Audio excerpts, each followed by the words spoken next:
Black Beauty, Chapter 29, Cockneys. Then there is the steam engine style of driving. These drivers were mostly people from towns who never had a horse of their own and generally traveled by rail. They always seemed to think that a horse was something like a steam engine, only smaller.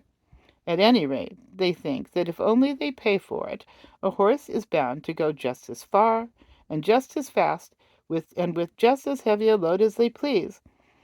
And be the roads heavy and muddy or good and dry, be they stony or smooth, uphill or downhill, it is all the same. On, one must go at the same pace, with no relief and no consideration. These people never think of getting out to walk on a steep hill. Oh no, they have paid to ride, and ride they will. The horse? Oh, he's used to it. What were horses made for if not to drag people uphill? Walk? A good joke indeed. And so the whip is plied, and the rein is chucked, and often a rough scolding voice cries out, "Go along, you lazy beast!" And then another slash of the whip, when all the time we are doing our very best to get along, uncomplaining and obedient, though often sorely harassed and downhearted. This steam engine style of driving wears us up faster than any other kind. I would far rather go 20 miles with a good considerate driver than I would go 10 with some of these. It would take less out of me. Another thing, they scarcely ever put on the drag, however steep the downhill may be, and thus bad accidents sometimes happen. Or if they do put it on, they often forget to take it off at the bottom of the hill, and more than once I've had to pull halfway up the next hill with one of the wheels lodged fast to the drag shoe before my driver chose to think about it, and that is a terrible strain on a horse.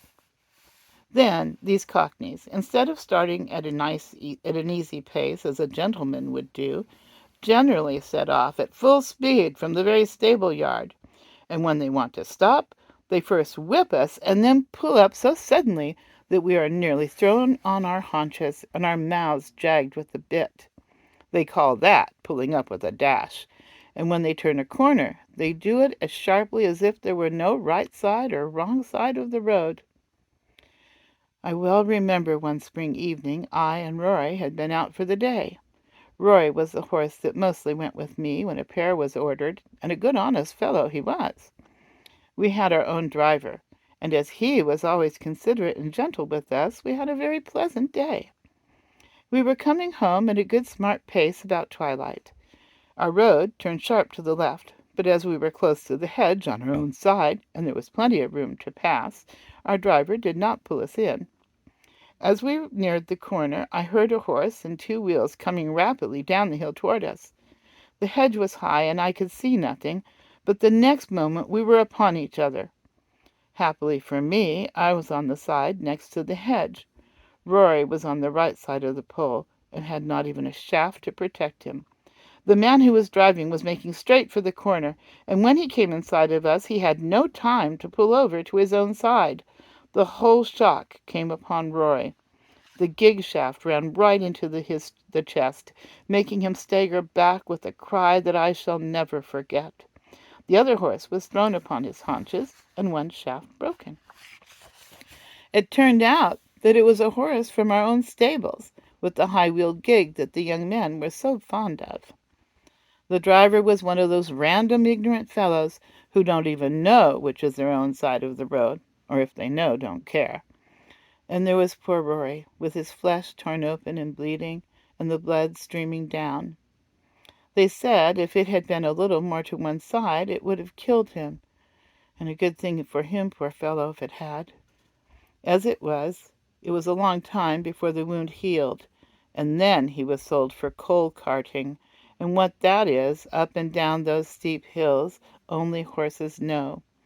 Some of the sights I saw there, where a horse had to come downhill with a heavily loaded two-wheeled cart behind him on which no drag could be placed, make me sad even now to think of.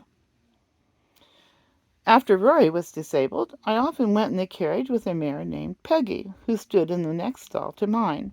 She was a strong, well-made animal, a bright dun color, beautifully dappled, and with a dark brown mane and tail.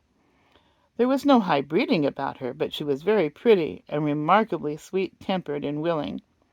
Still, there was an anxious look about her eye, by which I knew that she had had some trouble.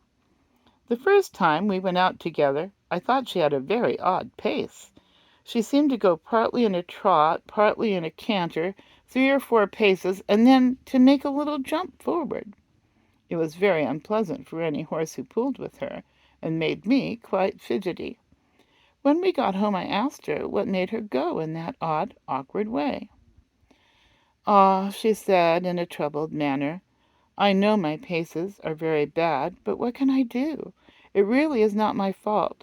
It is just because my legs are so short. I stand nearly as high as you, but your legs are a good 3 inches longer above your knee than mine, and of course you can take a much longer step, and go much faster. You see, I did not make myself.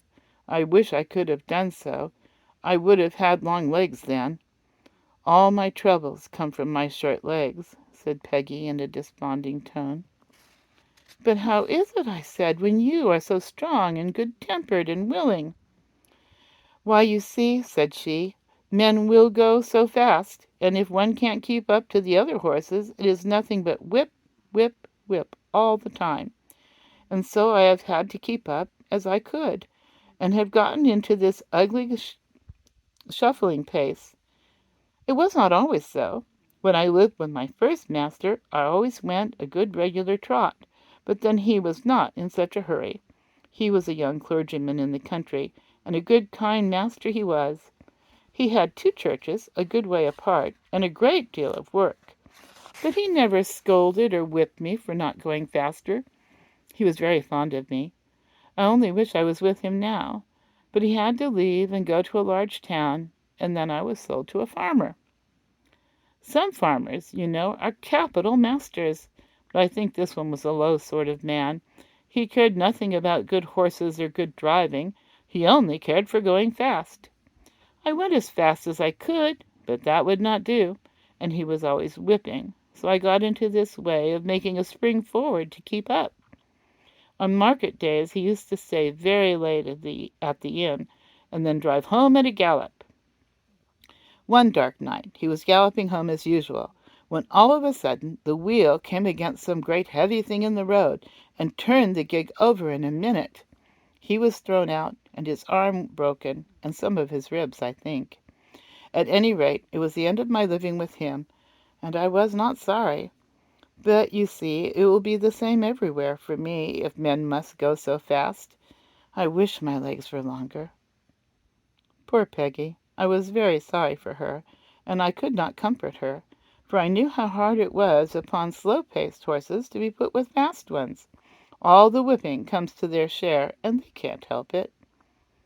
She was often used in the phaeton, and was very much liked by some of the ladies, because she was so gentle. And some time after this she was sold to 2 ladies who drove themselves, and wanted a safe, good horse. I met her several times out in the country, going a good steady pace, and looking as gay and contented as a horse could be. I was very glad to see her, for she deserved a good place. After she left us, another horse came in her stead. He was young, and had a bad name for shying and starting, by which he had lost a good place. I asked him what made him shy. "Well, I hardly know," he said. "I was timid when I was young, and was a good deal frightened several times, and if I saw anything strange, I used to turn and look at it. You see, with our blinkers one can't see or understand what a thing is unless one looks around, and then my master always gave me a whipping, which of course made me start on, and did not make me less afraid. I think if he would have let me just look at things quietly, and see that there was nothing to hurt me, it would have been all right, and I should have got used to them." One day an old gentleman was riding with him, and a large piece of white paper or rag blew across just on one side of me. I shied and started forward.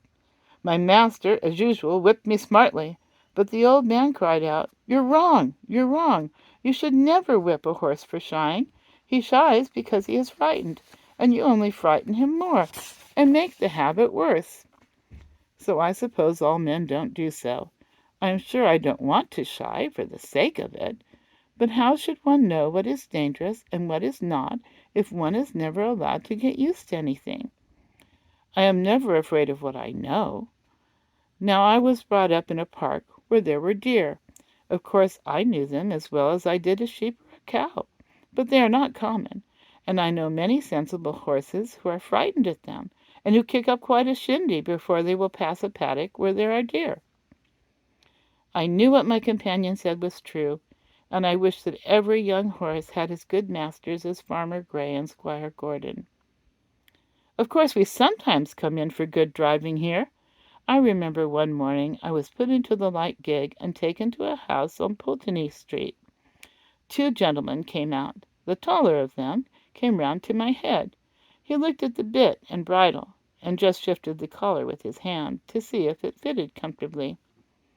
"Do you consider this horse wants a curb?" he said to the hostler. "Well," said the man, "I should say he would go just as well without.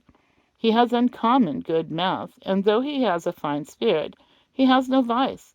But we generally find people like the curb." "I don't like it," said the gentleman.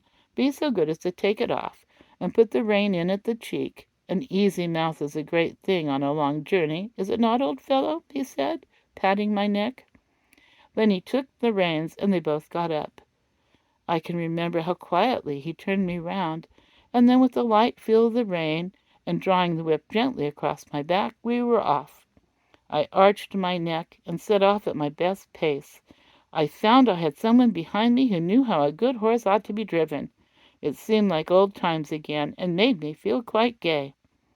This gentleman took a great liking to me, and after trying me several times with the saddle, he prevailed upon my master to sell me to a friend of his, who wanted a safe, pleasant horse for riding. And so it came to pass that in the summer I was sold to Mr. Barry.